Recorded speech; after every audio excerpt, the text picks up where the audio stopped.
I guess most recently you had a 2 Chainz Lil Wayne placement, and then you also had a Drake placement, which has been awesome to see on Family Matters, which is, obviously between the legendary beef between Kendrick and Drake, which is insane. I'm sure that's crazy. And I'm not even kidding you. Like, my mom and I were up there with my daughter. I woke both of them up. It was like 11:30 at night. I woke both of them up and I was like, Mom, I got it. I was like, I made it. No, I was just kidding. But, I got the Drake placement. I got the Drake placement. It was like, so it was crazy, man. That was definitely, that was one of the cooler moments for sure.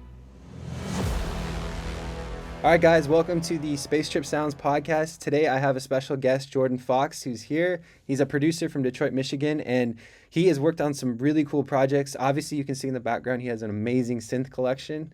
Wow, right? I mean, it's crazy. I'm jealous. Anyway, so we're gonna be talking to him today. He's produced for Babyface, for Lil Yachty, for Lil Baby, for Denzel Curry, for Migos, for Nav, for Lil Skies. And most recently, you had a 2 Chainz Lil Wayne placement, and then you also had a Drake placement, which has been awesome to see on Family Matters, which is, obviously between the legendary beef between Kendrick and Drake, which is insane. I'm sure that's crazy. So we'll get into that as well, but just wanted to welcome you on the show and clap it up for you. Yeah, thank you, Austin. Appreciate it, man. Yeah, man. No, I'm definitely excited to talk. Especially another synth guy, that's what I'm all about. Oh, of course. Of course. That's always down to talk about that. It's always fun to talk about synthesizers. It's kind of funny. Yeah. I've been getting these synths, like I've been telling you, on Reverb, and I've been meeting these like really cool people, and they're just like so into this stuff. It's like I met this guy in the middle of Koreatown in LA, and he ended up being a pretty like bigger producer, and I didn't know him at the time, but I met him and it was just like I was telling him, like, dude, it's like we're the same person. I don't know you, you don't know me, but we can relate in that way because we Totally. we love synthesizers. Yeah. No, it's funny you say that too, Austin. I can't tell you, every time, like you said, Facebook Marketplace, I'm not in LA, but Detroit's a huge music town too. And dude, like you said, every single time I sit there and talk to the guy for like easily an hour, time just flies. Oh yeah, for sure. Same exact experience as what you're saying. Music's a universal language, man. It's really special to be a part of. It is. It's even how we kind of connected. Like I've been texting you about synths, just asking questions like, hey, should I get this one? Should I get this one? Because obviously you know a lot more than I do with about synthesis, and so like I it's just been great, man. So man, let's jump into it. Do you want to take us back to the beginning of like when you first started producing and kind of how you got into it? Yeah, I love that story. It goes a little further back. Growing up, my grandma paid for piano lessons. I forgot, like age 10 to maybe it was like 9 to 12 or whatever. I hated it, but became comfortable with the keyboard. I love sports. I was like all into baseball and football and shit, and I was like, I don't want to learn this stuff, but I became comfortable and familiar with keyboards, pianos. Obviously, love music because who doesn't? Flash forward to end of my college year. I remember my roommate. I had an iMac I've had it for like a year or two, during college. And he looks at me, he goes, dude, I was like playing his keyboard. And he's like, you can record music on your computer, right? And I was like, no, I didn't know that. And we opened up GarageBand, and it was literally the last week of college, like right before I graduated. And thank God it was that, because otherwise I wouldn't have graduated. There's no chance. I found that thing. I was like immediately hooked on it. So that was kind of the start, just on GarageBand on my iMac. And then, that was 2013. So I've been doing it for like 11 years ish now at this point. It's crazy to even say that, but it's definitely been a journey, and I feel like it's just starting, which is the craziest part. It's like even after 11 years, it's like you finally start to get a little bit of traction, and it's so many ups and downs, as too. I mean, you've had a lifetime of music. I know we talked about that, so it's like, dude, it's definitely a huge blessing. I feel like, got really fortunate and lucky meeting the right people too. But so from that point on, I did the like track train grind. Like I was making beats and stuff and selling them for whatever, because I thought that was the fun route. And then I found a little bit more about like sample making with Looperman, because I was like, oh, look at all these people putting loops out here. And so I started putting my stuff on Looperman. And then all of a sudden I remember it was the Lab Cook. That's my dude. He hit me up. I forgot what year it was, like maybe 27 or 2018. I can't remember. But he hit me up and he was like, hey man, I'm Rich the Kid's producer. I like what you do on here. He's like, stop posting stuff to Looperman and I'm gonna sign you. And he was kind of putting together a crew of guys, LNK, Mario Peterson, SK Beats is another guy that he had as a part of that, which I mean, they've all done amazing things, but I was a part of that group, and we ended up not signing to Grant, but still talk to him to this day. Like that's my guy. He did Carnival, like he's back up on top again. So really fun to see. And it's just such a solid dude. But yeah, so from that point I just kept like networking and making melodies. I kind of gave up on the selling drum, or excuse me, selling beats thing. I really focused specifically on sample making, started getting into all this hardware shit. I think my first one was trying to think, was it a Rev 2? Oh no, it was a Korg Mini Log. Korg Mini Log was the first one I Okay. bought. $350. I remember my cousin he worked at Guitar Center in Roseville, and he helped me buy my first machine, like Native Instruments Sure. machine. And I remember being like, oh my god, I was like, oh my god, I can't spend $150 or whatever it was. I was like breaking the bank to be able to do it, because I was like, and my buddy and I, he actually was recording lyrics at the time. We split it in half, and my cousin was like, all right, dude, just pull the trigger. Like, what are you waiting on? Come on, Right, like right, let's. right. And now, come to find out, I've got thousands of dollars of gear in my freaking house. It's like, Yeah. what a trajectory that was, $150 to whatever this was. But yeah, so it's been from that point, like you said, it's just like a rabbit hole, and you meet more people, and and then obviously, got connected with Murda and Corey, and that was like 2020, I think, was when that happened, or 2021 maybe. I can't remember exactly what year it was that I signed to them. But yeah, working with them, signed to Warner Chappell, got a joint venture through Murda. Corey, obviously, he's bounced around as far as different companies. I was with Hallwood for a while. And then now he's with Range. So, but yeah, they're fantastic guys. They're, the best. And yeah, that's pretty much the story. I kind of just fast forwarded all through it. Wow. But yeah, the beginning's fun though, for sure. For sure. Because you have no clue, just like you. I mean, dude, you have no clue it turned into something like this, which is just wild. Right. So like it turns into something that actually is paying some bills, which is fun. For sure. So Yeah, no, yeah, I didn't know your story like that far back, so it's really interesting to see. yeah. I just found you when you already had all these synths, and I was like, okay, Uh, this guy's dope, man. I got. well, thanks, Anyways, Austin. so when did you first start taking this whole thing seriously? Like in the beginning, like obviously you had a machine and you had the Korg Mini Log, and then you had a computers. But like, when did you really say, hey, I'm gonna do this production thing? Yes. So, it kind of, like I was saying, kind of goes back to with Lab Cook. So he was the first, I'd say, like bigger name that noticed my music and was like, "Hey, this is pretty decent. Like, I want to, use your." And I was like, "Whoa, okay, this is legit. It's not just selling $30 beats, to whoever." I mean, he's signed to Rich the Kid. I was like, that would be, So I'd say 2018. It was like I was saying, that kind of coincided when my daughter was born too, because that was kind of like a wake up moment for me too. Like, holy cow, I got to start like, you know, going full ass into things, not just half assing it. It's Yeah, I kind get it. of funny. But yeah, so I'd say 2018, and then what are we, 2024 here? So yeah, from that point to this point was when I really started putting in a lot of work, like trying to send out sample packs every day.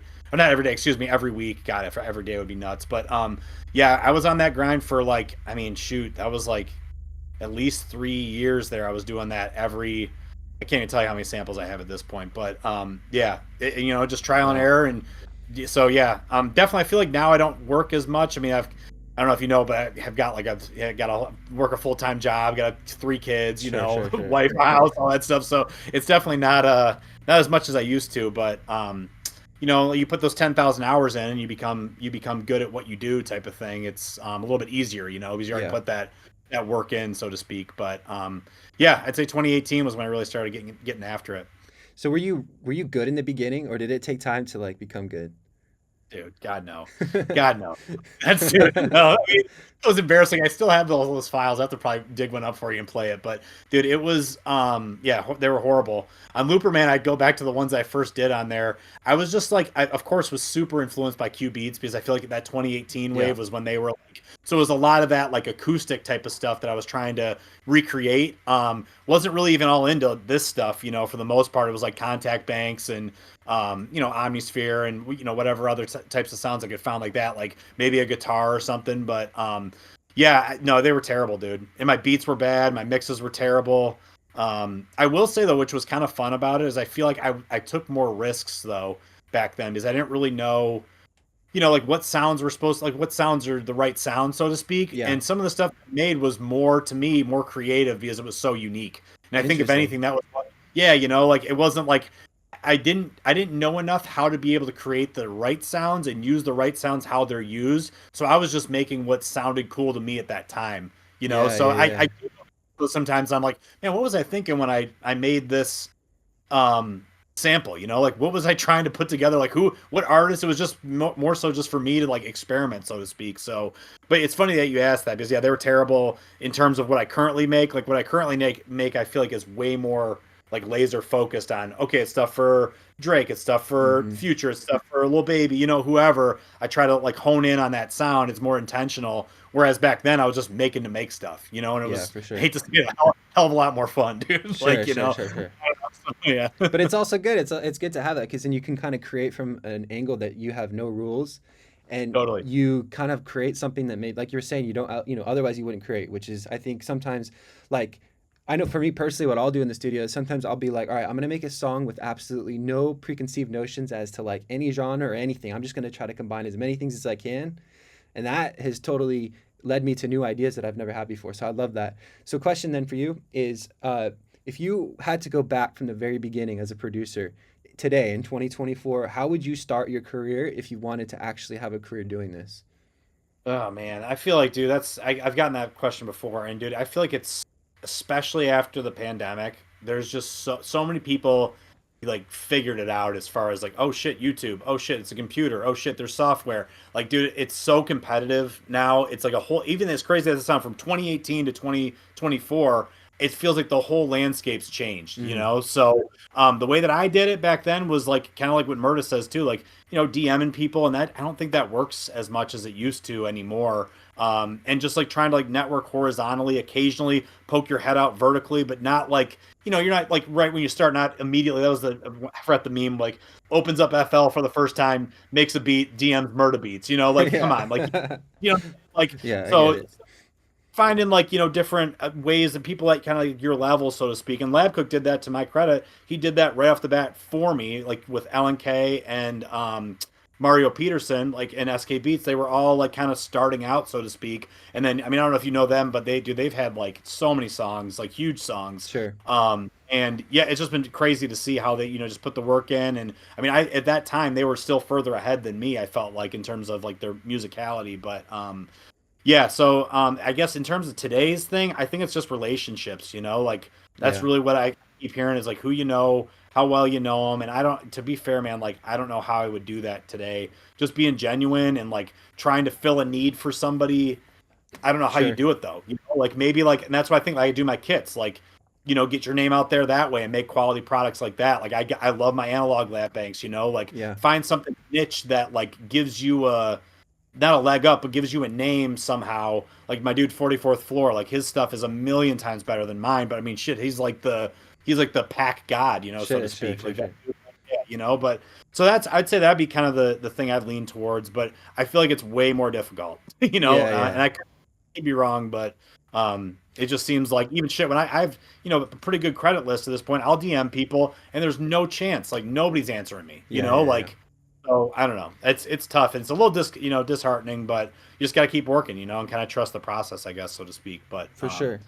So how But important yeah, is actually getting in rooms with people? Because I was at a studio the other day and we were talking about like just getting in rooms versus just doing online. Like basically, yeah, because there's different routes you can do online, like sample packs. You can do YouTube. You can hit up people. You can send people samples, whatever.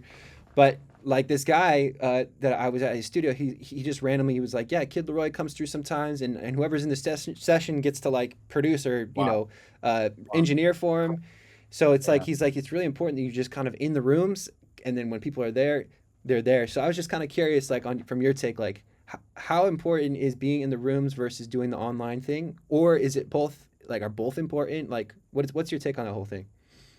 Dude, if I was like, I mean, you're in LA, man, like that's the spot to be. LA, Atlanta, Miami. I feel like, I mean, New York maybe too, but like, dude, it's I don't know. I don't get out as much nearly as often as I need to. I think that would be. And I was talking with Nick Paps the other day. Him and I have been working on a lot of stuff. And he even said, he's like, dude, he's like, get in person, man. Go outside. Like Mm. you got to go. And I, to my discredit, like I feel like I just haven't done that. And it's, I mean, I hate to say I'm a homebody. Like clearly I've like, you know, Yeah, like I don't yeah, ever, yeah. you know, everything I want to, you know, hear. So, but yeah, no, man, it's, I definitely know that that's a big component of it. Like you said, shoot in LA, if Kid Leroy's pulling up to studios and like big names, you can Yeah. work with them just like that. Like, I mean, that's a no brainer to me. Like, get out and meet some people and network. Like, that's why people move there, you know? Sure. Like I said, I've been so blessed and fortunate to be able to, like, I guess, make the right moves over the internet, Yeah.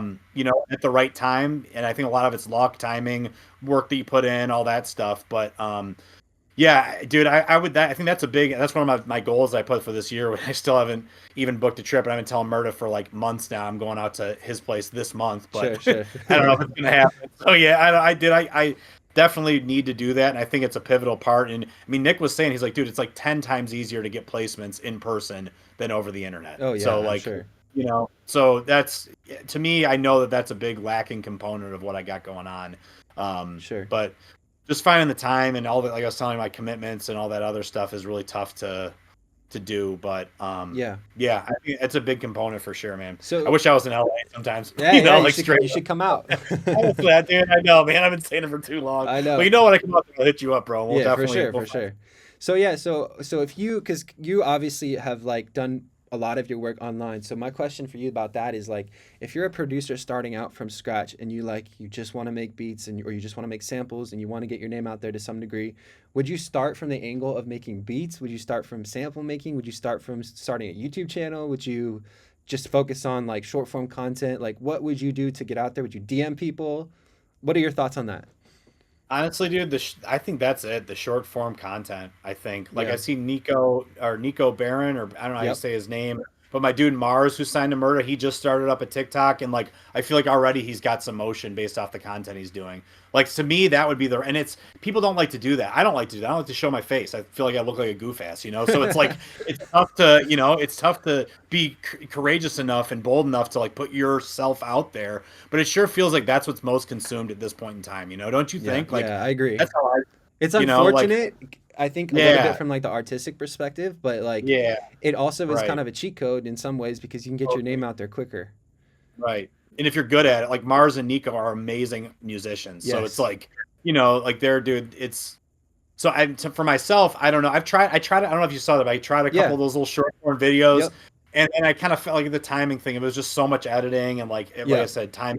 So, and, but I think that would probably be the best route. I don't think one specific thing like making beats, because who knows, maybe you put that short form content out there, artist finds you and say, hey dude, wow, your shit's crazy. Sure. Then like they always say like build with an artist, which I've never done, but like Sure. they always say that, maybe that's how that works then, like Yeah. that's where my head would go. But then again, I feel like that's like probably an easy answer. I know I didn't go that route. Like I just honed in on making connections with people and making samples because that's what people wanted at the time. Yeah. And making something that they couldn't was always the thing that, or it would take them too long to make. That's what I kind of thought. It was like maybe they could make it, but like get them that step one already done for them type of thing. Sure, sure, So sure. that was what. But I think at this point it's so flooded, dude. There's so many samples, so many sample makers, Yeah. loop, whatever the hell they call us. But yeah, no, I think the short form is probably the best, but maybe a different angle. I don't know. You just got to do something different. Really, that's what I always say. It's different is better than good, right? Like that's what I've Interesting. always like. Dave Pensato said that. I feel like I heard like Yeah. even with mixing, they're like different is better than good because people are like, whoa, I've never heard that before, or seen that or whatever, consumed that, however, and it catches their attention. So Yeah, for I always sure. thought that was kind of an interesting take, but yeah. That's amazing, man. So take us through then your connection with Murda and how that whole thing came about. Because that's Yeah, pretty dude. cool. That's cool how that whole, Oh, I mean, dude. I know a Oh, little bit, but tell the yeah. people. Oh, dude, it's so, dude. Yeah, like I said, just I feel like it's lucky. But I'll start how I ended up working my way to get Murder to hear my stuff. So, Okay. Crow Logic, who is Nav's engineer, producer. I forgot how I even got my stuff to him, but he and I had a few songs going on with Nav, and he was using my stuff, and this was before I was signed to anybody. And then he was in the studio with Foster, who's signed to Murder, and they were playing his stuff, and Foster's like, "Well," he DM'd me. He's like, "Hey, dude," like, or maybe I DM'd Foster after I saw he was in there with Pro Logic. I was being the stalker or whatever, and I was like, "Yo, Foster, like, hey, I saw you were in with Pro. Me and have a guy." He's like, "Oh yeah, we were cooking up to your samples." He's like, "Send me some stuff." So I sent stuff to Foster. Foster was using it. Long story short, a couple weeks later, he was in the studio with Murda playing the stuff in there, and then I think I saw that he posted something about him and Murda doing something, and I hit Murda up just on the off chance that he would, see my message. And I was like, oh, I saw you were in the room with Foster. He uses my stuff. And he DM'd me back. He's like, yeah, bro, we cooked up like 40 beats to your stuff. And I was like, what? Like, it blew Whoa. my mind even to this day. And that was all he said back. I remember I messaged him a million times after that, because it's like, like I just couldn't, control myself. Yeah. Yeah, so he, yeah, from that point on, though, I just kind of like kept at it, and I asked him for his email, and he had replied back, and I sent him some stuff to his email, and I would see that he would download it and use it, and I forgot how much time went by, like maybe 6 months or so, and then one night, I didn't know what, it was a random night, just called me in the middle of the night. I don't even know how he got my number. He called me, and he's like, "Hey, bro," he's like, I love the stuff that you're doing. He's like, let's try to get this, going. He's like, the whole team uses your stuff. He's like, it makes too much sense. I love what you got going on. And I don't know, still to this day, I haven't asked Murda, but I don't know if it coincided with if he knew we had gotten a placement with Migos, the song that I had with Migos. Yeah. I don't know. I think there's probably like, some timing of that happened, but yeah, I think, and then from that point, we just kind of talked to Corey, talked to Murda, and we started kind of hashing out, publishing deal between myself and Murda, and then obviously management with Corey. And yeah, like I said, that was like 2020, 2021. So I was teaching at the time. I don't know if I told you that I was a school teacher for 8 years, man. So that was kind of fun. But yeah, the kids never believed me when I was like, hey, yeah, this is happening. Like, okay, sure, Mr. Whatever. But yeah, so it's funny. But yeah, no, that cracked me up. But so yeah, that was kind of the story with Murda. And then from that point on, like, he just kind of used my stuff, and yeah, and kind of just working on things. The Lil Wayne placement obviously came through him, Migos too. And yeah, it's been really good though. They're a great group, and so blessed to be a part of. Yeah, be able to use their brand, and For sure. Yeah. So did you say that you were working with Nav before you met with Murda? How did that connection come about? Yeah, and that's what I was trying to think of. So it was through Pro Logic. I'd never met any of these artists, obviously, but it was through Pro Logic. But I can't remember how I got my stuff to Pro. But was it? Yeah, were you sending samples to Pro, and then he sent? Yeah. Okay. It was all Got it. It was all samples. We had, and I think that it was the Good Intentions album. I was looking at the plaque back there. The Good Intentions album. I had like 4 songs or 5 songs with Nav that didn't make the cut, and then I made it on the deluxe part of it. But yeah, he was using a ton of it. And then I don't know, I don't know what's been going on, but he hasn't, we haven't been in touch since that point, but I can't remember how I got my stuff to him. It was just kind of like, DMing people and getting their contact and saying, hey, I've worked with so-and-so, like, finding a way to like make a connection, so to speak. So, but yeah, he's a great guy too. And, he for a minute there, he was like, hey, maybe, maybe I sign you, you'd be my first person to sign. And, it was like coinciding with Murda. And I was like, oh, kind of hard to turn down a Murda Beats, of course, potential opportunity. So, yeah, but Pro's a great guy. I know 30 Rock and we had been working. That was the one I got the Lil Baby, Lil Yachty song with. Me and 30, he's a great guy as well.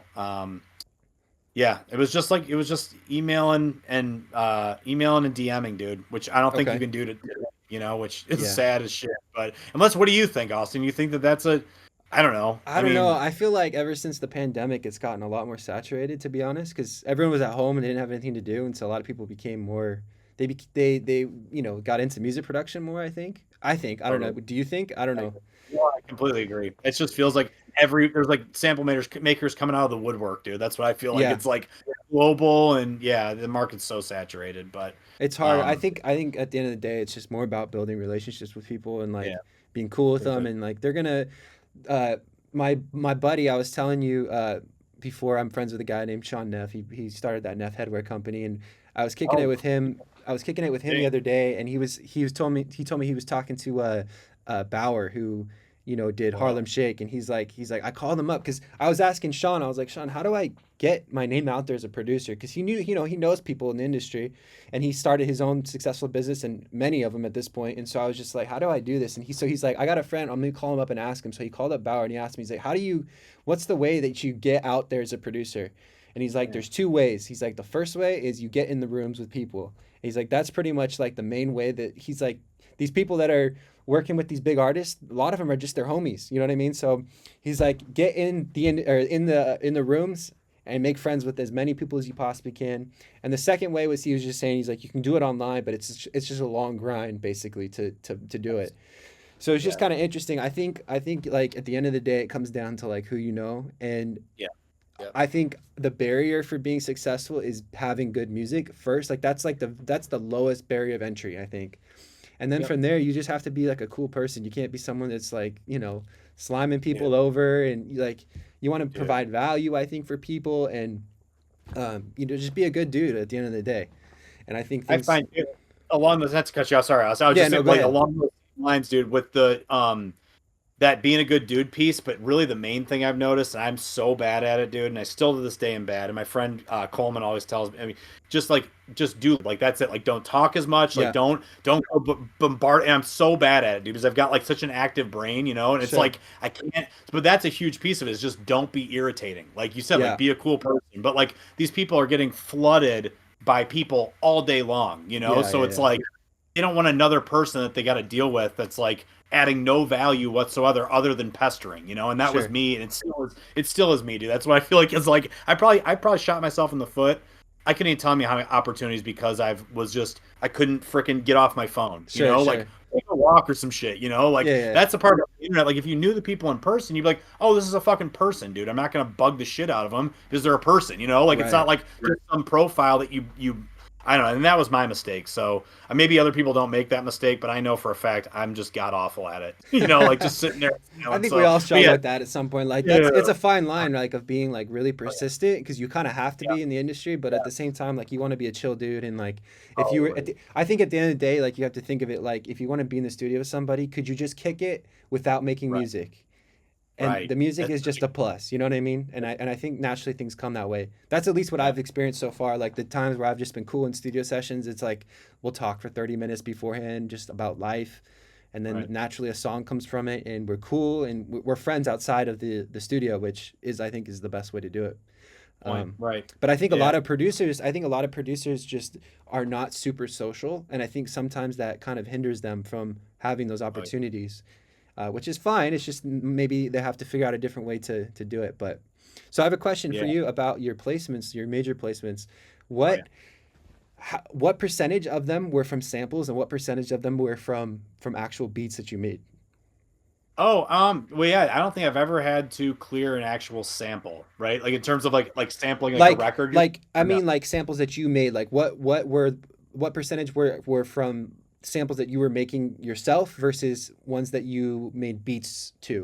Does that make sense? Oh, shit. Oh, I never, dude. I never make beats to any of Yeah. them. They're all, Okay. yeah, like every single. Yeah, I mean, look, what I'll do, I don't know if sometimes I'll like cook up on live. I mean, like nobody jumps in and is like, who the hell am I? But um, I put like a little like it's basically a metronome, but it's just like a hi hat and clap pattern, and I'll put some kicks in there, like just to hear if there's like a pocket. It's always the Sure. same thing, which I need to. That's a kind of a cheat code too. Is like depending upon the music you're making, find the percussion, the rhythm element of it, and then add your music to that. I mean, that's the closest I'll get to making a full-fledged beat. Yeah. Um, but yeah, I don't know. Yeah, all of them have been just samples. I'll sit down here with my little click track of my hi-hats and Yeah. claps and make whatever I make.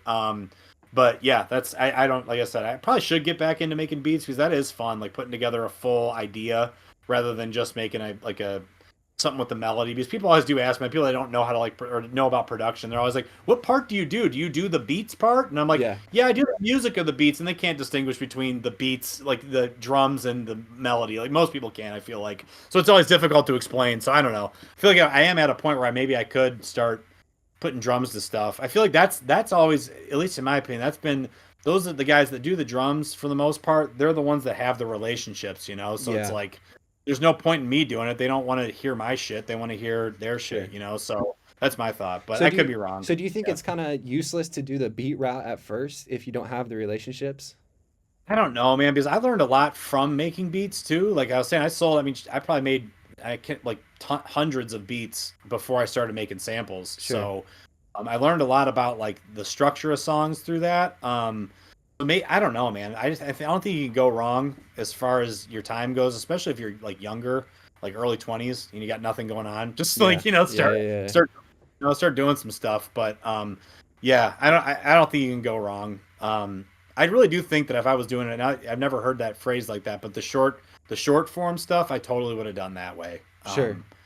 That seems to me like what everybody's on and doing, and seems like it's a good way to build a network, through that. Yeah, So for sure. I was listening to an Illmind interview with him and Russ, and I remember Russ was saying like, if I wanted to be a producer now, all I would do is I'd go away for like a year and just record like a ton of short form content, and then I would put out making a beat every single day for the whole year. And then like he's like, I guarantee by the end of it, your life would be totally different. Like you'd have so many other opportunities, people would be hitting you up.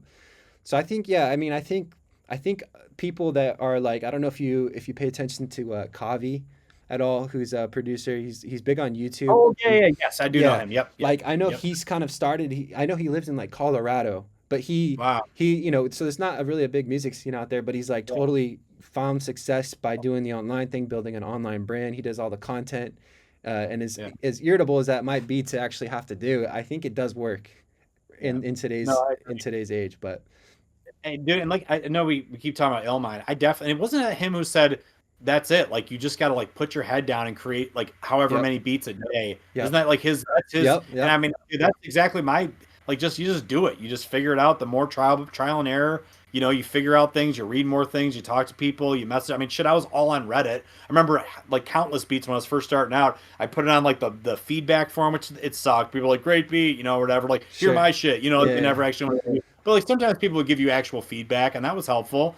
But like really intently listening on stuff, I thought that was. But like I mean, like Elmine, he's not wrong, dude. Of course he's not. Just like anything, you just got to put your time in. It's not going to happen right away. of course not. Um, so I don't know. I It's think I think people too plan sometimes too much, and I think they need to just take action first, and then kind of like dude, as things right? go, just adjust.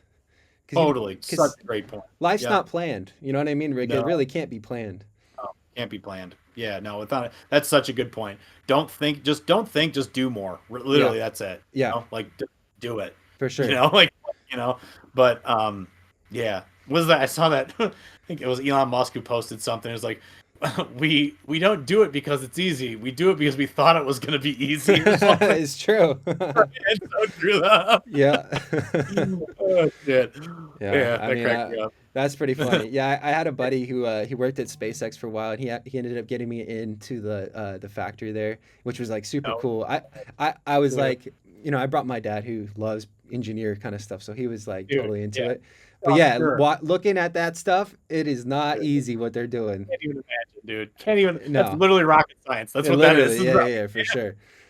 So okay, so take us through then your most recent big placement with Drake, Family Matters. Yeah, How did that come about? And then yeah. So that's not only how did it come about, but how did it feel? I'm sure that was oh, crazy. dude, it's nuts, man. It's nuts. Yeah, this past couple weeks have been crazy, man. Like just absolutely crazy. But yeah, the way that it came about was so Kevin Mitchell, who's signed to Simon, I think is his manager. Uh-huh. Kevin and I have been working for a while, just like flipping each other samples and stuff. And we just had a few that were laying around, and I guess Simon hit up Kevin a couple weeks back. I forgot how many weeks ago. Hit him up and was like, "Hey, send me a pack of some stuff. Didn't really tell you who it was, type of thing." And I guess Kevin was at work, I think is the story. And he said, only send me samples that you did, no other producers on there, right? Hmm. And so Kevin put together a quick pack of stuff on his phone because he was at work. And he's like, I got to get over ASAP. And he included the only sample he included that had another producer on it was the one that got placed, him and I. So he sent it over to Simon. I guess they recorded to it or whatever the situation was. And then they found out after the fact, they're like, "Fuck, dude, there's two producers on this." So it was like, it was kind of a tough point. But yeah, then that was the quickest from when I found out about it to it actually coming out. Yeah, Usually it's like, I mean, shit, like minimum 6 months, from sure. like, oh, you hear the record's made, and then you have to sit there and wait forever. I mean, that 2 Chainz one I waited for 3 years on, dude. I think it Wow. was literally 3 years. Yeah, it was nuts. Yeah, it was 3 years, 2.5 or 3, something nuts. But freaking yeah, this Drake one, dude, that just came out of nowhere, and yeah, the moment it happened, dude, I was just like, I couldn't believe it. I resigned to the fact. I was like, oh, whatever. We kind of got a hint that it was Drake, like later on, like, okay, maybe it's Drake because this is happening. We Yeah. never got confirmation. They kept it super hush hush. And whatever it was, I was like, it's scrapped. And then all of a sudden that night, Kevin texted me. I was up at my cabin actually, and he texted me. He was like, dude, Drake dropped.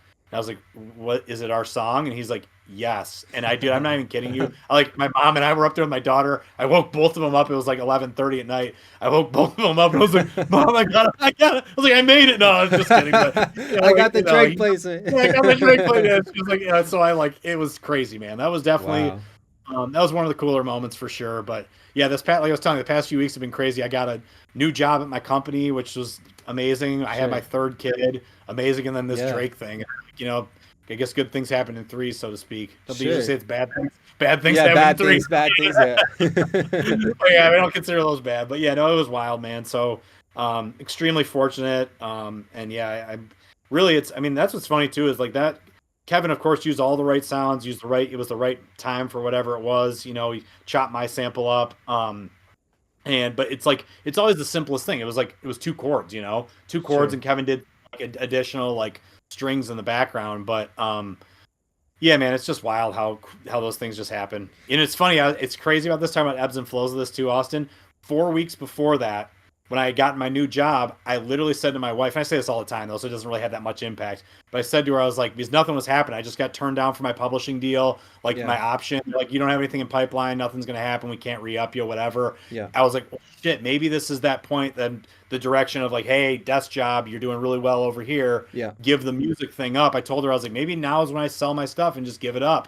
And if you would have told me 4 weeks from then, I would have had a song with Drake, dude. Like, it's just crazy how like it's like a lottery ticket, dude. Like Illmind Sure. says, like literally, it's like a lottery ticket. So right when it's funny how it's always like that. Right when you're about to like give up, something cool happens. Because you have those moments all the time. You got to take a break. You just feel like, man, this just isn't fucking working. Like it's just so frustrating. Yeah. But then you ride these high, like you have that high of the song, and it's like, oh my god, it's such a dopamine hit.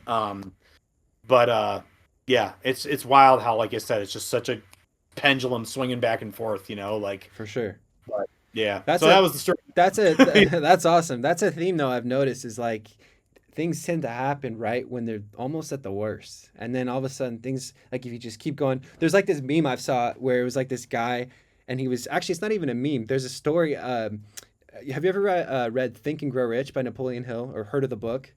Part of the book for Okay, sure. so Yeah. there's this story of this guy in there who he bought this big piece of land and he was digging for years to find gold, and he basically sold the property because he couldn't find the gold. The new owner came in and the gold was only 3 feet away from where he was digging, and it ended up being like worth millions and millions of dollars. And so like the story is like right when you're Don't about to give up, don't because something don't good's give up. coming up on the other side of that place. I think. God, I've never heard that story. That's incredible though. And Yeah. that's, dude, like it's so relatable across everything. That's what Murda's biggest advice Yeah. is just keep going. Like literally keep going. That's what he says every single time. Sure. Keep going. Because I'm sure he feels it too. Like all these guys feel it, Oh like yeah. it's dude, being creative is fucking tough, dude. Yeah. Like especially in this industry, it's so tough. Especially when So, it's a job like that's dude, you know what I mean like dude, that's yes. so okay so Yes. speak on that then speak on like someone who wants to come into the industry. What does it look like making it your job versus just keeping it a hobby, and when should you keep it just a hobby? I'd still talk about that all the time. Not to get too much into my buddy's business, but he's had some serious killer songs lately, and he works a day job, and we make like really good money doing our day job. So it's Sure. like it's really tough. We've both got kids, and it's like so it's dude. That's a debate I have every day. I don't think I'm nowhere the way that I'm accustomed to living. I'm nowhere close to financially being able to make that leap, and I don't think I ever will. Yeah. I mean, but then again, it's hard to say never ever because you never know. Like I said, I never knew I'd have a Drake placement Yeah. 4 weeks, so like it's really tough to know. Um, but yeah, man, dude, it's a really tough thing to say. I know, like I said, from my circumstance with the kids, family, house, whatever I got going on, I love my day job too because first of all, it's a great job. Second of all, it does give me a break. I do think doing a full-time thing, if I was doing music full-time, dude, I would drive myself nuts. Yeah. Like it would be, and that's what's kind of a reward to me is like I get off my work, whatever I'm doing, done playing with the family. Oh shit, I got to 3 hours on Saturday morning to make whatever I want to make. And yeah, it's a pressure cooker, but like once you're good at what you do and you know what you want to make, like dude, those are some of my favorite things I've made. Is like when you're on the clock, so to speak, like Sure. like oh Sure. shit, I got this time. So and it kind of holds your inspiration back. Whereas like some days, like I remember when I was teaching, it'd be summertime, I didn't have any kids, and I'd be sitting there, I'd be like, oh my god, like when am I even gonna make? You know, because you had Yeah, so yeah, much yeah. time, you know. So it's Yeah, like, but yeah, dude, the full time thing, it would be amazing to do it. I don't know. I mean, I don't know how many people are truly doing it full time that are like sample makers. You know, like I mean, sure. Q Beats, Des Wright, like you know what I'm saying. Like I don't know Yeah. a ton of people that.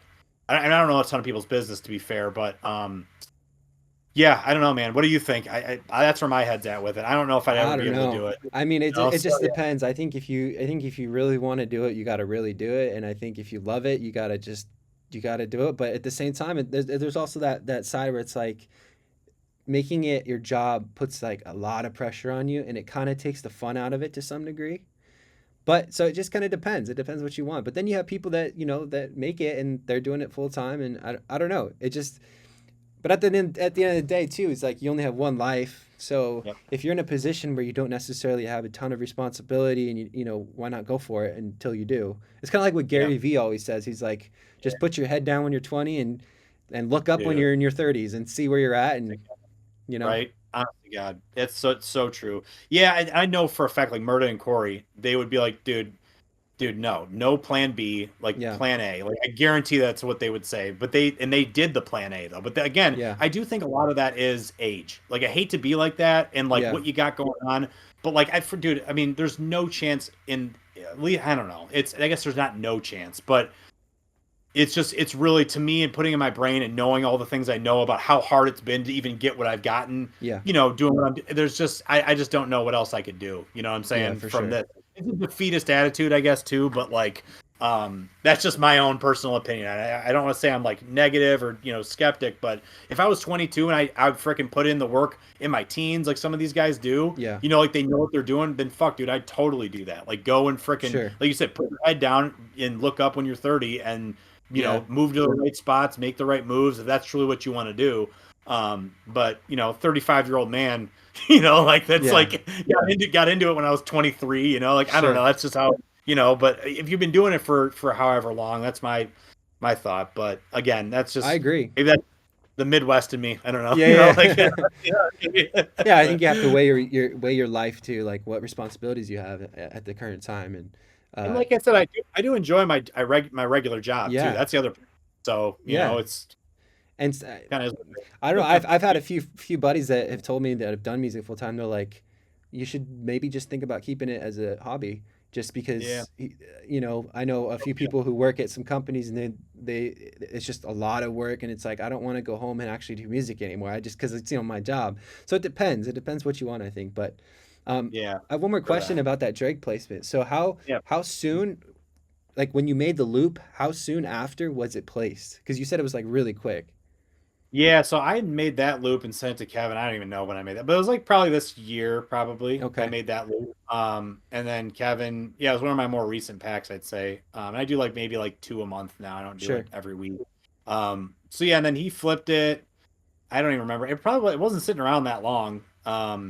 Which that's kind of the case most of the time. I feel like it's mostly like new stuff that someone picks up and uses. But Yeah, I think like it'd be like weeks to months. Like not anywhere near years. There's sometimes things like that where it's like years, but definitely not a long time. So, okay, but it wasn't like hey, this he's working, cook up this vibe type of thing. It was sure, sure, something sure. I already had, and he had already had. So, um, yeah, Crazy. yeah, it's crazy, That's right? The crazy. time, Yeah. yeah, especially like I So said, 4 weeks before is like thinking about quitting, So oh yeah, for sure. For those who don't know, it was the second beat on that song. Is that yeah, correct? second, Okay. yep, Cool, yeah, the cool. second melody, yep, Yeah, yeah. that's crazy. I could tell too a little bit. I mean, I'm not gonna lie. I could tell it Oh, was you. yeah, Yeah, yeah, I knows, could yeah, tell. dude. I definitely love that like darker sound things. Like people can do like melodic shit. I'm so bad at melodic shit, Sure. so bad at it. So like I can do the dark stuff all day, and I feel like synths like kind of maybe I'm just wrong, but I feel like they lend themselves to. That was a sample on the Mellotron. Now that I think about it, Oh, it was really? Okay. yeah, string and I think a horn and a string. So Wow. but yeah, That's crazy. yep. Well, tell us a little bit about your synth collection that you have. Maybe go back to the beginning. Like I know you said you got the mini log at first. How did it Let me go from just getting one synth to to what you got now? let I me know it's a figure rabbit that. hole. No, dude, and I'm pulling this up because I've taken a note on all the synths I've had and sold. I gotta find it though, so hold on one second. Okay. I wish I would have had this one before. Shit. I wish I would have. No, Oh, it's here we all go. good. Synths. Sweet. Okay, so like I said, it started with the mini log, and then I got a sub 37. That was like my first big one. Then I got a Teenage Engineering OP1. Okay. That was a funny one. That was my first reverb purchase, Mm-hmm. and I don't know what I was thinking, but I bought it, and then I ran it, whatever, and I plugged it in. Long story short, I freaking cooked the CPU of it, and dude, like because it was on the wrong input for like the charger basically, Sure.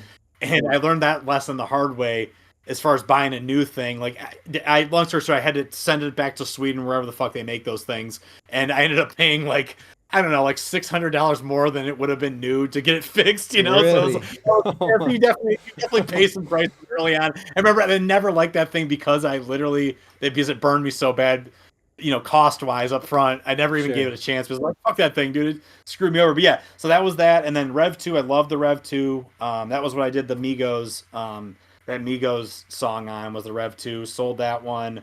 Had a Prophet 6, had a couple desktops, a Prophet 6 one, um, and then a OB6. But I hated the desktop units because it was like, I don't know, it just didn't work in my workflow. And yeah, man, there's so many I've had. So Poly D, I bought that before I got the. Actually, I traded part of what I sold, traded my Poly D for the Mini Moog down the street. Obviously not a square trade. I had to give a lot of cash for that too. But yeah, but had a Deep Mind for a while. That was another desktop one. Had a Krumar Orchestrator, a Matrix 6, DX7, which I missed that one a lot. The Grandmother, that was one I loved too. Just freaking crazy tones out of that. I had a Prophet 600. I sold that. An M1, Korg M1. I had a Matriarch, the Dark Edition. I don't know why I sold that one either. I love that one. Just sold my Poly 6. Had a CS15. Had an SY1. Had a little Theramini. So yeah, dude, it's like, and that's what it's like, a revolving door in here. So like, you try one out, like, oh, I kind of like that, and then you sell it, or trade it, wherever the hell I do. But yeah, the current setup, that's how I kind of have it organized. The ones I use the most are usually like nearest to me over here. Sure. So it's a Prophet 10, Mellotron, Moog 1, this was nuts looking back, and I can't believe I bought that. Yeah, Um, yeah. yeah, Prophet 10. And then this is a Sonic SQ80. And then these little ones over here is like a ARP Odyssey, and then a Casio SK1. I don't know if you can see that. Let me see. Actually, this is my favorite shit when I was on Twitch. Let me see if I can Oh, pan that it the is right way. sweet. Okay. Yeah, Oh, right. yeah, So yeah, yeah, yeah. yeah, there we go. Dope. Yeah. So yeah, that one's over there. And then yeah, like you were talking about the Hydra Synth, that one's dope, dude. That Yeah. deluxe, you should probably look into that. That's a Okay. fun one. So yeah, the Mini Moog, the OG on top, that thing, that's like, I'm never selling that, dude, ever, Yeah. regardless. Just because Keep that history till and you're design. dead. Yeah, dude. Yeah, that's definitely keeping forever. Yeah. Then the Super 6, I love that one. I was telling you I want to get that Gemini, I think, next. Oh yeah, that one Then the looks so sick. so The sick, new right? the I new saw, one that they just came out with, right? yeah, dude, Yeah. so sick. Oh man. Yeah. I know. So that one, it's huge though. It's like, I want to say it's like the same size as this, or like Sure. very similar footprint. But I don't have the deluxe Hydrosynth. I just have the 49 key, I think. Okay. And then the two Junos, the 60 and the 106 on the bottom there. So those are OGs, and I mean, I probably won't ever sell those either. Yeah. And then further down, like you said, you got your OB6. I love that one. It's got some Yeah. like raw tones. And then a Phantom X6 below that, and then the one I definitely never sell, that ARP Selena 2 over there. Okay. Things, yeah. I mean, it's like a one trick pony, but like, man, is it just, it's crazy, What it Like, it's does such a though great, is amazing. oh, dude, it's so amazing. Yeah. Like, you can't, and I hate to say it, but the software just doesn't touch it, Like, Yeah. I don't say that about, I feel like most of the stuff, after all the, degradation we do to the samples, you can make it sound somewhat similar, I guess. Sure. But like that one, I don't think it touches it. Yeah. And then the other two down there, that's a SK 20, which I want to sell. I'm sick of that thing. Nobody wants it. But I got Yeah. hosed on that. I think I spent like $1,300 on it. And I think they're selling for like $750 now. And I'm like, damn it, dude, like half price. Yeah, yeah, I don't for know. sure. But yeah, and then there's like a little like cheap Kawhi down there. And then over on the other side, I'll pivot this thing. Okay. The other, oh shit, wrong way. The other side here, we've got the Kawhi, what is that, PH50, and then just a cheap, I found this on the side of the street, this little Yamaha, whatever, it's got some goofy sounds on it. Okay. And then this is like an electric piano, CP25. Then the Casio CZ3000, I love that one. I bought this little, let me see if I can zoom, hold up. I'm showing off all these ridiculous things. Let's see. Can it zoom? Can you zoom? It's a pan tilt zoom, dude. What the fuck? Oh, there it Yeah. goes. There we go. Hold up. Let's see if we can get this thing going. But yeah, I'll show you that little whatever. I mean, I got it. Why not Wow. use it, right? Yeah, for You sure. know. Oh yeah, yeah, So okay. see that little box on top there? So that's actually like a bunch of. It's like a sound bank. It's got like thousands of presets in there. So I just plug that thing in, and like, Wow. dude, I've got there's more presets. And then same with the D50 below. So if you do, I actually send you that link because I saw you had the D50. Yeah. It's like a sound card that goes in and it has all the D50 banks in it. Really? Oh Um, yeah, for sure. Send yeah, that to me after. I would love yeah, that. I'll definitely. It opens it up to literally every sound they have for it, and then below that, I got this one on Facebook too. That JX8P. That Yeah. thing's so clean, and then the controller was something separate. But yeah, man, Wow, what a it's definitely collection, man. That's yeah, right. insane. It's nuts, man. How much I've spent and how much time I've spent on it too. Yeah, For it's funny. sure. So, okay, so question about the Prophet 10. Is it mono or is it a stereo output? Yeah, it's It's mono. mono. Yep. Okay. Yep. So, how do you track that? Is it just going in Yeah, mono? yeah, so I wish I could pivot the camera over here, but I've got a patch bay, and of course it's funny. I bought like an asshole, and I found this the hard way a lot of times. I was like, oh, I don't need a ton of inputs or outputs. I'll just get the Apollo X6 because it's cheap. And I mean, of course, the patch bay works, but it would be so much cleaner if I could just have all these things routed. Sure. It's not like it's a complicated patch bay, but it'd just be quicker and easier. So, buying it once is always better than buying it twice, I feel like. But Yeah. yeah, I've just like patched in, and then I just route it to. I have all my inputs and outputs on my Apollo patched into that, so I just route it to where it's got to go, and then just track it into Ableton. Okay. It's just like just a mono. Sometimes I'll throw it through the pedals and then bring it back in stereo, but Sure. most often I just send in a clean signal and Sure, sure, um, sure. but No, I yeah, get it. So, it's fun. what's your favorite mono synth? Ooh, probably For the mini Moog. the Mini Moog? Yeah, Okay, probably, yeah, yeah, probably the mini Moog. It's yeah. like Yeah, yeah. oh man, it's just like they can do. I mean, do it all too. It's just crazy. The bass on that shit, dude. There's nothing that can touch it, in my opinion. Oh, yeah, But for sure. the profit's close, though. I'd say that's a good one. Okay. But What's your favorite poly synth, would you say, that you have so far? that's a good question. Dude, the Junos are so classic too. They're Yeah. just like I don't know. All these. So this one's great. I don't use this nearly as much as I should. This Prophet X is great. The two Junos, the Hydrosynth, the Super Six, they're all a blast. Honestly, I feel like you can't go wrong with like Roland stuff. At least No. that's I like the owner Oh Roland, yeah, but it's classic. yeah, right. So okay, Yeah, so this guy. talk about the Prophet 10 that you or the Prophet X. Yeah, oh yeah, So yeah, because I've been oh yeah, thinking about getting that one. Tell me a little bit yeah. about that. It's dope, dude. The thing that I didn't actually Murda put me onto that too is he has this one. He Yeah, only has like I think like two boards, but um, it's cool because it has all the like contact bank like acoustic instruments on it too. So it's a synth and you can obviously layer. It has patches that have layered like strings or orchestra or choir or whatever, but it has like a synth component too. sure. But you can also buy banks for it too. So like I bought like 4 or 5 expansions when they go on sale. And then you just pipe them in there. There's like a OB, what the hell was it? I think it's an OBX expansion. I use quite a bit. There's like some acoustic ones like pianos. But yeah, it's a great synth man because it's expandable too. Sure. So I like it. I don't use it again. I don't use it as much as I feel like when I first like get down here and start making stuff, I flip on the Mini Moog, I flip on the Mellotron, I flip on the Prophet 10, and then sometimes the Junos. Like that's kind of what I do. Yeah. For whatever reason, I don't immediately go to this one. I don't know why, Yeah, but for sure. How do it's you got a lot of. Oh, sorry. Yeah. how do you track like when you're tracking like the actual synths into Ableton? Yeah. Do you put a metronome on and then you're just recording all audio? Yeah. And Yep. how do you make it so like are you just good at playing to where you don't have to like go in and quantize after or how does that work? No, I'm No, the worst, okay. dude. It's so fun. I bring people down to my studio and they're like, "Man, you must really be good at playing keyboard." I'm like, "No, dude, I'm good at playing software. Like, I can't play Sure. for shit." But like, I just experiment on the boards, and like you said, is in Ableton. I don't know if you're familiar with. I don't know what DAW you use, I use but Ableton, so I yeah. so I have my the boards I'm going to use. I have them patched into Ableton, and I have them all grouped under one like Yeah. bus, so to speak.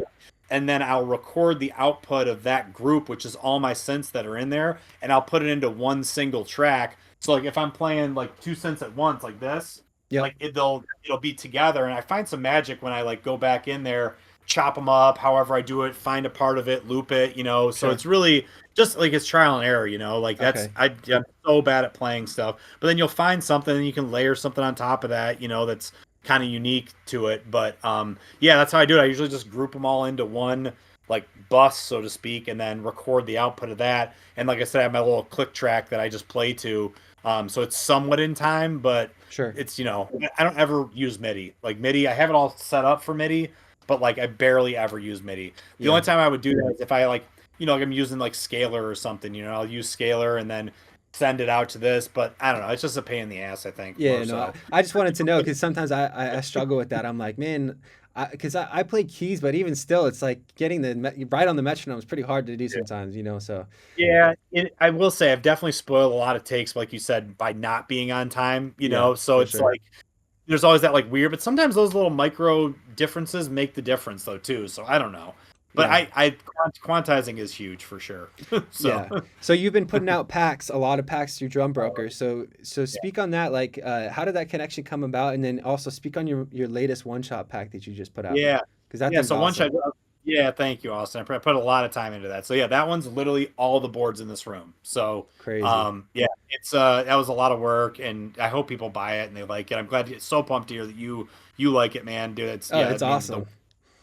and like you said, I mean, I think it's a pretty good value for $60. Like, dude, this is Yeah, thousands of dollars of equipment, So like, I don't know. I mean, of course, it's not the synthesizer, but they're the same sounds like the sources. But yeah. yeah, no, it's You'd have to pay yeah. so much to even just get one of Oh, those synths to like, you know what I literally. mean? So yeah, it's a Yep. great deal. Yeah, I think so too. Appreciate that. But yeah, no, it's that came about so through my guy Unknown. He we used to we were putting packs out under his label on Drum Broker. And Unknown split off. He went over to put onto his site, and then Drum Broker's like, yeah, I can keep your stuff on my site too. So this last pack he wanted exclusively through that site. So Sure. it's only on Drum Broker, but yeah, it's definitely a special one. But yeah, dude, I love all that stuff. Like I said, that's like my favorite thing is like sound design and blending sounds. The analog lab banks, I had so much fun making the Omnisphere bank, and that's probably gonna be my next one because now I have a ton of new source sounds from my one shots, so Yeah. I'll probably just take those, manipulate them in Omnisphere. There's just so many capabilities you can do. I mean, I'm sure, but like Yeah, for you put sure. the thing in there and you can tweak endlessly to get sounds and whatever you need to do. But yeah, no, I've got those 3 analog lab banks. They've sold like crazy. People seem to love them. People always hit me up and like, dude, I love your bank, whatever. And I don't think the Omnisphere one sold that well, but I had more fun making it than the analog lab ones. Okay. Uh, and I know my first one shot kit, dude, that still sells to this day. Like people Sure. love that. But yeah, I hope this one does well too. I So, love I love your analog lab banks, how you have the multi right, dude, layers. yeah, So you have yeah, like the it's left hand you can play like a bass and yep, the right hand you can play the keys. It's almost like you have two yeah, synths. I think that was super totally. cool. Yeah, thank you, Austin. I remember when I literally stumbled across, I saw like the lines down there, and I was like, oh shit, like you can, Yeah, yeah, like yeah. you said, like, you can choose what keys they're on. And yeah, I was like jamming for like hours. I like, because you have the sub down there, and it's like, yeah, that's cool that you noticed that, man. Oh I yeah, think I that is a use your special. banks all the time. I love it. So Oh, nice, yeah, Austin. man, Thank of you, bro. course. So yeah, Yeah, I got one more question for you before we finish yeah, up. Um, yeah. so the great debate, of course, is software able to touch analog as far as the Uh, quality or the uh, grit or the whatever you want to call it. What's your opinion as someone who obviously has a bunch of analog synthesizers? Is it close or is it not? yeah, that's a tough one. Dude, I hate to say this, but like software gets you so damn close, dude. However, this is what I've always said about the hardware. Walking up to a computer, and Foster and I were laughing about this, like because he grew up wanting to be a rock star, right? And he was laughing because I mean, to some degree, you're like as a producer, you kind of are like you're a musician, right? Sure, sure. But he was making everybody laugh because he's like some days I wake up and I look in the mirror and he's like I wanted to be a rock star. I was a kid playing an instrument. He's like, and now I play a computer. He's like, and like that's what like to like he was like giving himself shit about that. Like there's just some musical element, at least to humans, I think, of having the instrument in front of you Yeah, that inspires something different than sitting in front of a laptop, like this, hunched over. Of course, you can get probably similar types of sound, similar ideas, and yeah, there are things that the laptop do fucking a million times better, like intricate MIDI designs and all sure. this crazy shit you can do in there. Like, I definitely go back to the software a ton. However, there is something special, I think, about physically doing things. Just like, I mean, like our world today, like going back to the office. Like there, of course, people fucking hate going back to the office, but like there's a certain element of like that you get from face to face interaction. I Right. think it's the same type of thing here. Like yeah, you can do it on your software, but there's something special about this too. Sound wise, I mean, there's a few of them that I think nothing can touch. The Mini Moog, I don't think there's a single, even though that fucking plugin's been, how many different Mini There's Moog a plugins have bunch. there been? There's right, so, Yeah. but I still don't think it touches it. Yeah. Other people say otherwise. The Selena one, I don't think touches it. There's nothing out there that does this. I mean, you don't want to spend 8 Gs or whatever the hell that is to get it. Sure. But yeah, I mean, dude, and like the Juno ones, there's some that get pretty close, but again, I think there's some different tone to it. At least to my ears in my studio, that's different. But Yeah. it doesn't justify the thousands of dollars that you purchase. You know what I'm saying? Like, I Yeah. don't know. That's the hard part. It's like I don't think it's essential by any stretch. It's the ear, not the gear, right? Is that what they always say? Sure. But Sure. but to me, I thought it was like I love collecting first of all, clearly, Yeah. and then I was like, oh, that's a cool representation visually for Instagram of my commitment to this, where other people haven't done that. So Yes. again, something a little bit differentiating, as far as like how it could have stood out a little bit, like, oh shit, this guy really does this type of thing. Oh yeah, for sure. That was my thinking behind it. But Yeah, no, I totally agree with you. When I got my yeah, OB6 and I played with that yeah, SEM filter, I just got chills. I was like, oh my gosh, I have never heard anything right, like this on software. I just yep. haven't. The way that it like goes down when you filter it down, it's just the most beautiful like resonance. It's just crazy. Oberheim got literally chills you talking about that. It's hilarious. But Oberheim's Oberheim's filter and amazing. right, I know, dude, they're just incredible. Yeah, and Yeah. even, I mean the Proctor filter is great too. It's all in the filter, right? Of course, but yeah, it is so much fun just like jamming and just like twisting knobs too. You feel like a Yeah. mad scientist. Yes. Like you can do it in the software, but like you're clicking, it's It's not way more fun when you have the real yeah, thing. It man, really right. is. And Yeah. at the end of the day, like we said, man, you got to keep it fun. That's what I think. For Like sure. if it's not fun, then what the fuck's the point? Yeah. Like that's my Just opinion. go But do something yeah, else if it's not fun, yeah, literally, right? right, totally. Go find something fun for you. For sure. So yeah, no, that's good, great, dude. This has been a great one, man. Yeah, Thank man. you. Well, thank you. Thanks for coming Yeah, on. I appreciate it. Just yeah. where can the people find you if you want to just drop like your Oh socials? yeah, yeah. So yeah, prod.jordanfox on Okay. Instagram. That's pretty much it. And then obviously on Drum Broker, if you guys pop on over there, Sure. that's a really well-known site. And then yeah, I've got my little site, same thing, prod jordanfox.com. If you want to hop over there, it's the same stuff that's on Drum Broker. But yeah, Awesome. Yeah, his good shit. his packs are amazing too. I have them and I've used them, so go cop Thank those for sure. But yeah, Yeah, man, man. we'll talk soon and appreciate you for coming on and yeah, man, this was awesome. I think this will help a lot of Thank you. people. Yeah, that's the point, right? That's the point. Appreciate it. All right, thanks, Jordan. Sweet man. Bye.